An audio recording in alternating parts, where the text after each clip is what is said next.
Dito mga kaibigan, ang ibahagi ko po. Isa po ito kasi sa nagbigay sa akin ng inspirasyon ng mga panahon na bago pa lang ako nakabasa sa mga salita ng Diyos, ano? Itong nasa pangalawang Timoteo, chapter 1, verse 8 po. Iba lang nga ang nakasaad sa English, ano, kasi yung nabasa ko nung una, English kasi yun eh. So, basahin ko po sa English mga kaibigan ha.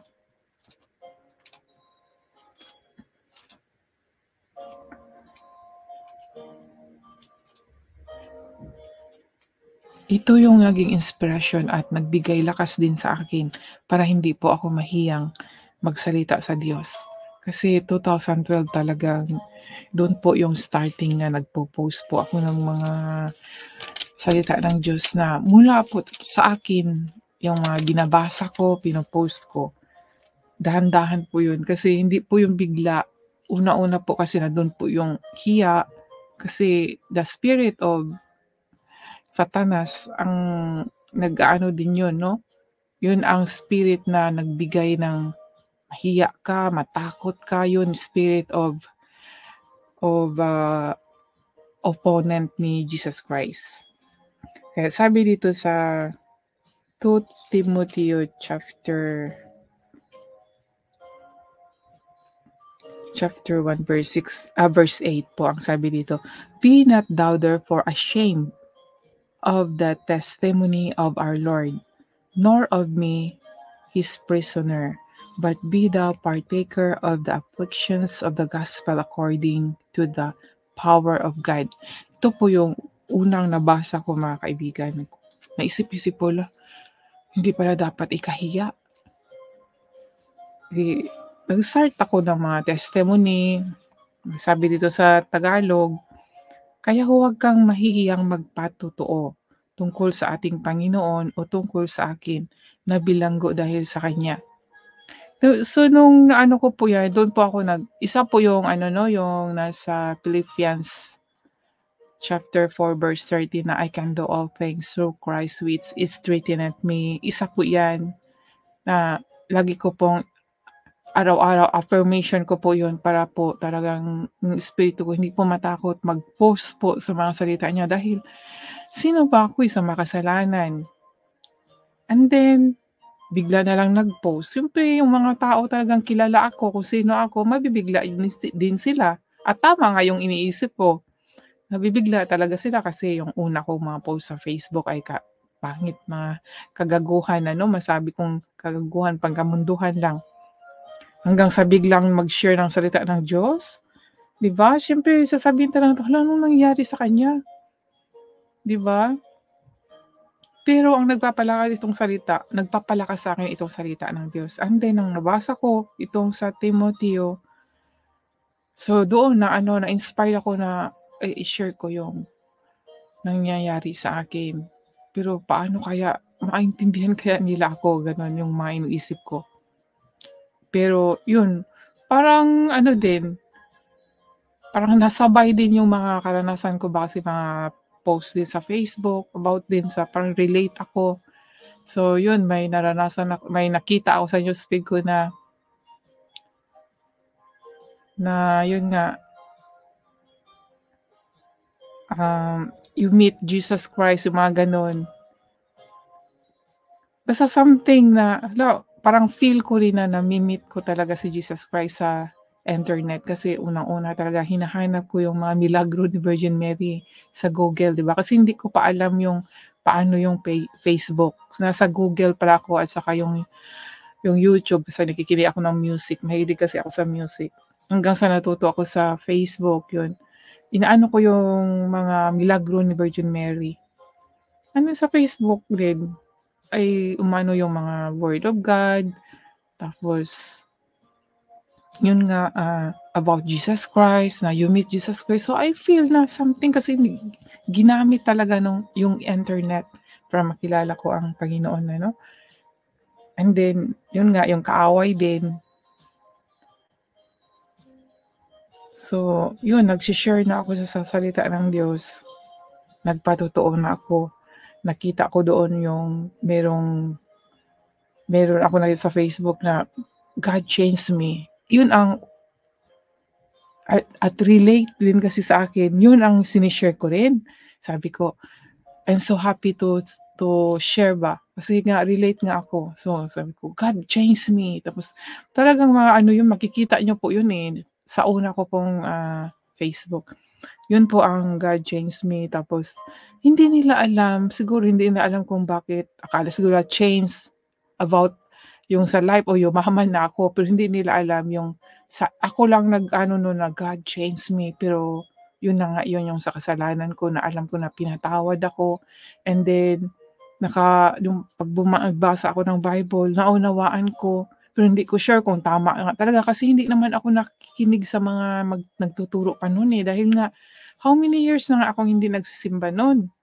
So ngayon, ako na lang ang nagbasa. Basta yun ang ano ko na God changed me, and then kung ano yung binasa ko, pino-post ko. Tapos may nagse-share din ako ng mga iba-iba, klase-klase po yung mga post ko sa una ko pong Facebook. Hanggang sa naiba yung Facebook ko, gumawa ako ng iba. Nandun pa rin yung mix din. Hanggang sa na ano na talaga na pure para kay Lord. Kasi nga, the conviction of the Holy Spirit talaga magtuturo sa'yo kung ano lang dapat. Kasi parang nakakahiya na i-mix mo yung sarili mo, yung ano yung mga dati kong mga pinopost tungkol sa mga pagkain, sa mga yung nakikisunod ba sa mga uso-uso din, kung ano yung mga ginagawa ng tao sinusunod, di ba?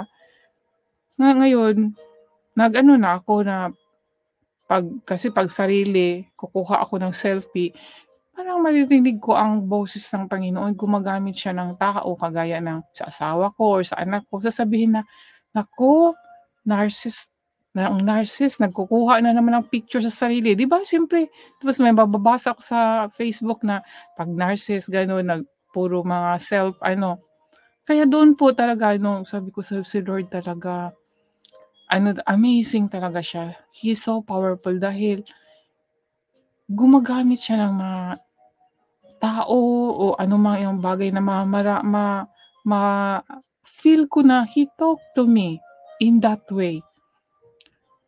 And then pabasa sa akin yung ngang nabasa ko sa Timoteo, 'di ba, yung about po sa babae na yung 'di ba nabasa ko po kahapon, yung tungkol po sa pananamit ng isang babae, yun nabasa ko rin yun.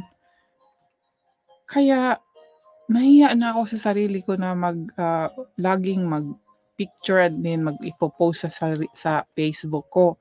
Kaya kasi nagshi-share na tayo sa salita ng Diyos tapos pa rin ang sarili, parang inaangat yung sarili.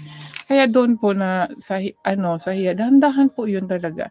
Hindi po agad-agad na nawala yung mga bad vices ko.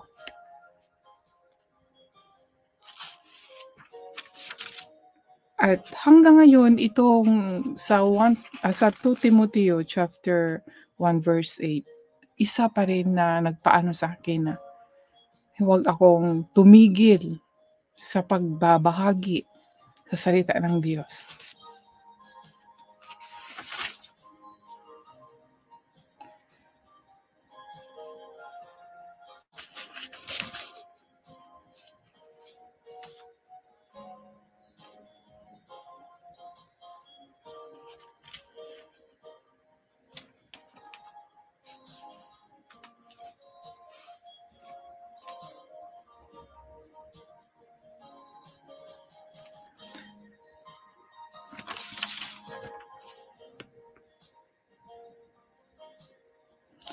At sabi dito, ngunit hindi ko ito ikinakahiya dahil kilala ko kung sino ang sinasampalatayanan ko. Ang tanong ko rin po mga kaibigan sa inyo, kilala nyo ba kung sino ang sinasampalatayanan ninyo? Baka naman, sasabihin nyo, oo, kasi nakita yung picture, may mga picture, di ba? Hindi po yan mga kaibigan. Hindi po yung mga picture na ano, kasi yun din po naranasan ko po noon, eh, akala ko yung mga picture ni Jesus Christ 'di ba naanuhan ko nung maliit pa ako, akala ko yan yung picture niya, yan akala ko siya talaga yan, pero hindi pala mga kaibigan. Paano natin siya makilala dito talaga sa itong nakasaad dito sa Bible mga kaibigan. Malalaman natin kung sino siya at, totoo ngang sinabi na hindi maging lingid or tago sa atin kung sino ang Diyos. Makilala natin kung sino yung Diyos. Dapat talaga kung sino yung sinasamba natin, tinatawag natin, kilala po natin mga kaibigan. It's impossible naman yun na sinasamba mo siya, hindi mo siya kilala. Totoo, nandoon yung pananampalataya. Pero kilala mo siya, alam mo siya kung sino siya at anong klaseng pagka-Diyos niya. Yun po yung mga panghahawakan natin. At makilala natin siya dahil made-describe siya dito sa Bible. Kaya nga po magbasa po tayo. Sabi dito, ngunit hindi ko ito ikinakahiya dahil kilala ko kung sino ang sinasampalatayanan ko at natiyak kong maiingatan niya hanggang sa huling araw ang ipinagkatiwala ko sa kanya. Ituro mo ang tamang aral na natutunan mo sa akin ng may pananampalataya at pag-ibig dahil ito ang karapatan gawin ng mga na kay Kristo. Ito ang dapat gawin ng mga na kay Kristo. Kung ikaw ang na kay Kristo, kilala mo siya dapat mga kaibigan. Siya yung itinuro sa atin ng Ama na sumampalataya sa Kanya, di ba? Si Kristo Jesus. Sus, makilala natin siya. Paano ba natin siya makilala? Basahin natin ang magandang balita, itong gospel tungkol po sa Kanya yan.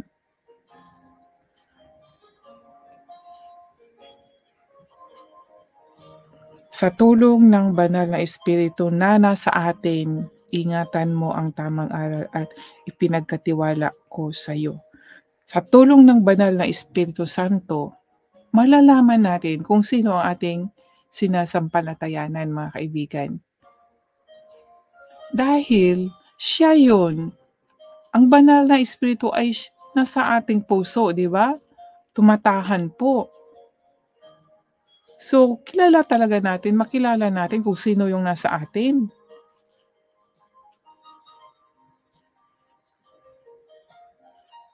Kaya, payo ko lang talaga, palagi ko pong sinasabi na magbasa po tayo sa salita ng Diyos. At dito sabi dito, at hindi niya ako kinakahiya. Itong word na ito, minsan kasi may mga tao na yun bang nag-iba ng pag-iisip, nag-iba ng pananalita, nag-iba ng gawi, hindi nasanayan ng tao. Yung dating siya ay nag-iba, kaya minsan kinakahiya siya. Minsan mismo pa sa pamilya, sa mga kaibigan, kapag-anak. Kasi ang taong nabago din, parang hindi na magka good vibe, no? Nag-iba na kasi ang pag-iisip eh. Yung dating mga kasamahan ay hindi nag-iba, so hindi talaga pwedeng magkasama. Kaya sa kanila, minsan pag nagsasalita yung tao na dating masama, nagsasalita sa salita ng Diyos ay sa kanila ay kalukuhan. May mga ganun din pong mga tao, no? Pero tayo mismo sa sarili natin, pag tayo ay totoong binago ng Diyos, hindi po tayo dapat mahihiya or ma-discourage or huminto. Huwag huminto sa pagsasalita sa Diyos. Continue lang mga kaibigan. Someday, makikita din ng tao na yung mga sinasalita ng taong nag-iba ang pag-iisip at pananampalataya at kanyang puso, mga ginagawa, ma-realize din nila na may katuturan.